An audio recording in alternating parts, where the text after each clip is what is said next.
Le second livre de Samuel, chapitre 5.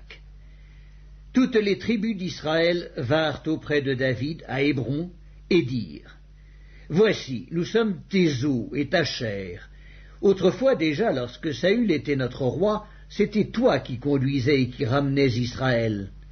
L'Éternel t'a dit: Tu paîtras mon peuple d'Israël, et tu seras le chef d'Israël. Ainsi tous les anciens d'Israël vinrent auprès du roi à Hébron, et le roi David fit alliance avec eux à Hébron devant l'Éternel. Ils joignirent David pour roi sur Israël. David était âgé de 30 ans lorsqu'il devint roi, et il régna 40 ans. À Hébron, il régna sur Juda 7 ans et 6 mois, et à Jérusalem il régna 33 ans sur tout Israël et Juda. Le roi marcha avec ses gens sur Jérusalem contre les Jébusiens, habitants du pays. Ils dirent à David: Tu n'entreras point ici, car les aveugles même et les boiteux te repousseront. Ce qui voulait dire: David n'entrera point ici. Mais David s'empara de la forteresse de Sion. C'est la cité de David. David avait dit en ce jour: Quiconque battra les Jébusiens et atteindra le canal, quiconque frappera ces boiteux et ces aveugles qui sont les ennemis de David. C'est pourquoi l'on dit: L'aveugle et le boiteux n'entreront point dans la maison. David s'établit dans la forteresse qu'il appela Cité de David. Il fit de tous côtés des constructions, en dehors et en dedans de Millo. David devenait de plus en plus grand, et l'Éternel, le Dieu des armées, était avec lui.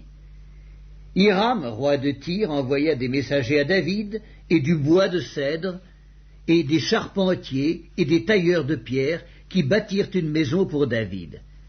David reconnut que l'Éternel l'affermissait comme roi d'Israël, et qu'il élevait son royaume à cause de son peuple d'Israël.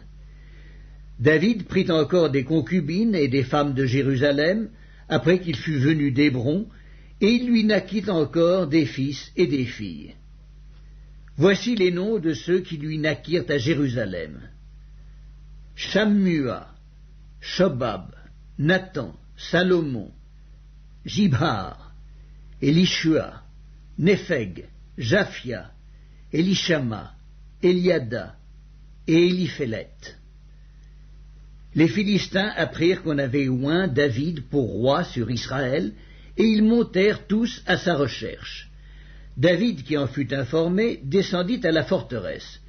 Les Philistins arrivèrent et se répandirent dans la vallée de Réphaïm. David consulta l'Éternel en disant: Monterai-je contre les Philistins? Les livreras-tu entre mes mains? Et l'Éternel dit à David: Monte, car je livrerai les Philistins entre tes mains. David vint à Baal-Pératsim, où il les battit. Puis il dit: L'Éternel a dispersé mes ennemis devant moi, comme des eaux qui s'écoulent. C'est pourquoi l'on a donné à ce lieu le nom de Baal-Pératsim. Ils laissèrent là leurs idoles, et David et ses gens les emportèrent. Les Philistins montèrent de nouveau et se répandirent dans la vallée de Réphaïm.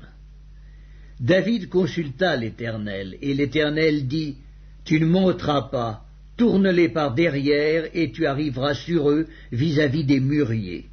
Quand tu entendras un bruit de pas dans les cimes des mûriers, alors hâte-toi, car c'est l'Éternel qui marche devant toi pour battre l'armée des Philistins.